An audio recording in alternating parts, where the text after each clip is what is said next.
Pero bueno, vamos a escuchar el comentario de nuestro compañero Fausto Montes de Oca.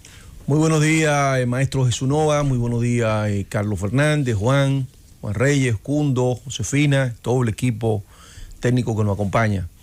Nosotros queremos referirnos en principio al tema de la invasión rusa a Ucrania y decir que este conflicto o este trato de Rusia hacia Ucrania, maestro Nova, Carlos, Juan, viene de mucho más atrás. Se remonta a la época cuando Stalin llevó a ese gran país a la hambruna. Y llevó a la hambruna porque él quería proletizar al campesinado ucraniano. O sea, que el campesinado ucraniano cultivara la tierra sin recibir ningún tipo de beneficio. Entonces hubo una resistencia de ese campesinado de no producir la tierra.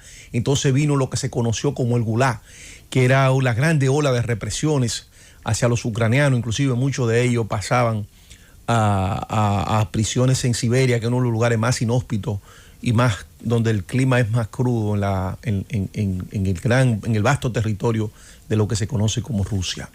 De manera que quiero poner este ejemplo para decir que la resistencia ucraniana con su país vecino Rusia no es desde ahora, y por eso nosotros vemos que los ucranianos resisten y están resistiendo todo este poderío militar. Inclusive ya Occidente y el mundo libre tienen que comenzar a reaccionar sobre lo que está pasando en Rusia, compañero, porque ya las cosas se tornan de color de hormiga, como decimos por acá. Rusia está bombardeando la principal planta nuclear de Europa, no de Ucrania ni de Rusia, no de Europa. O sea, dicen que es 6 veces más potente que la planta de Chernobyl. O sea, estamos estableciendo que si esta planta Rusia logra los propósitos de implosionarla, podríamos comenzar a ver las consecuencias de la contaminación y de todo, vamos a decir, el desastre que provoca el tema de la energía nuclear. De manera que tanto los países líderes de la OTAN, Estados Unidos, Inglaterra y Alemania, tienen ya que comenzar a tomarse muy en serio todo esto.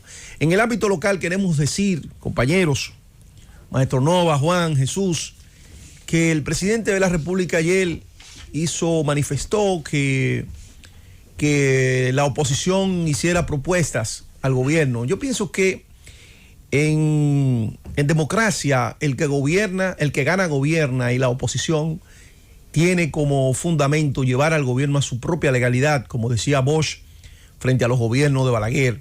Entonces la oposición, cuando hace un planteamiento, pues de esa manera también está planteando cosas, porque los planteamientos se hacen a través de la crítica, pero la crítica basada en lo que debe ser desde el punto de vista de eso que establecíamos, de llevar al gobierno a su propia legalidad. De manera que cuando el principal líder de la oposición, Leonel Fernández, establece que el gobierno tiene un exceso de optimismo, lo que quiere decirle es que tiene que tener una posición basada en el contexto que se está viviendo. ¿Y cuál es el contexto que se está viviendo? Bueno, el contexto que se está viviendo es que ya el turismo pierde el 10% de sus visitantes en nuestras playas, en nuestros hoteles, producto de que Rusia tiene todos los espacios aéreos bloqueados y por lo tanto sus turistas no pueden venir a vacacionar a las playas de Punta Cana y de todos los centros turísticos que hay en la República Dominicana. Entonces, cuando nosotros vemos el tema de la COVID, que por vía de consecuencia ha generado unos gastos excesivos de los estados en todo el material de la vacuna y todo lo que tiene que ver con esto, entonces tenemos que decir que la economía dominicana ha sido vapuleada también.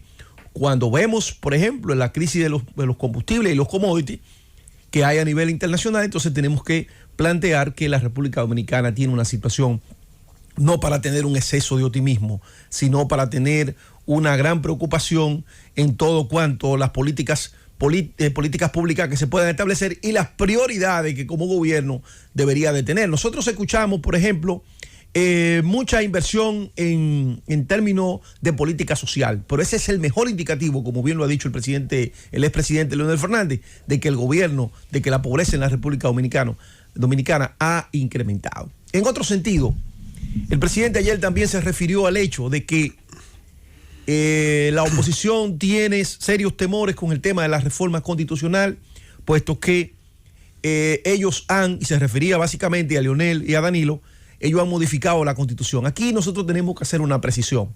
La Constitución del 2010 no fue una reforma, fue una revolución en términos constitucional que se dio en la República Dominicana. Nosotros tenemos que recordar que la República Dominicana ha contado con 3 constituciones liberales, la de Moca, la del 63 de Bosch y la de Leonel del 2010.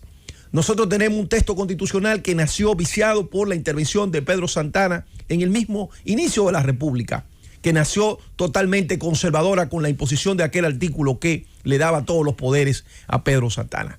La Constitución del 2010 ha sido la constitución más extensa en términos de consagrar derechos en todo el andamiaje normativo. Contó con lo más granado del pensamiento constitucional de toda la República, pero además contó también con importantes aportes de doctrinarios y abogados de alta calificación de España. De manera que fue una constitución consensuada, fue una constitución que garantiza derechos de cuarta generación, como el derecho al medio ambiente, el derecho a la salud, el derecho a la educación. Todo fue constitucionalizado, pero hubo también un elemento muy importante, compañero, que la Constitución del 2010 dejó de ser un texto político. Siempre será un texto político, pero queremos decir que más allá de ser un texto político, se transformó en un texto jurídico. Y cuando decimos que se transformó en un texto jurídico, es que es un texto vinculante. Y por eso nosotros vemos que ese Tribunal Constitucional, que nosotros como dominicanos tenemos que sentirnos orgullosos del trabajo que ha hecho su presidente, Milton Rey Guevara, ese Tribunal Constitucional, como las otras altas cortes, también han puesto al Estado a que actúe en base a su legalidad, porque esa Constitución del 2010 creó una nueva república. Entonces, no es verdad que hay temores. Aquí hay 2 presidentes que han utilizado la Constitución para, en cierto modo, aplicarse un traje a su medida. Y lo podemos mencionar sin ningún tipo de problema. Hipólito Mejía en el 2002 y Danilo Medina en el 2015. Esas han sido las reformas constitucionales que se le agregó el cambio de un artículo. Mucho cuidado con establecer que la Constitución del 2010 fue una constitución para hacerse un traje a la medida, porque realmente no va consono con la realidad. La Constitución del 2010 fue una constitución que nos hizo nuevamente como Estado soberano, pero además agregó algo nuevo, un Estado democrático y de derecho. Llévatelo.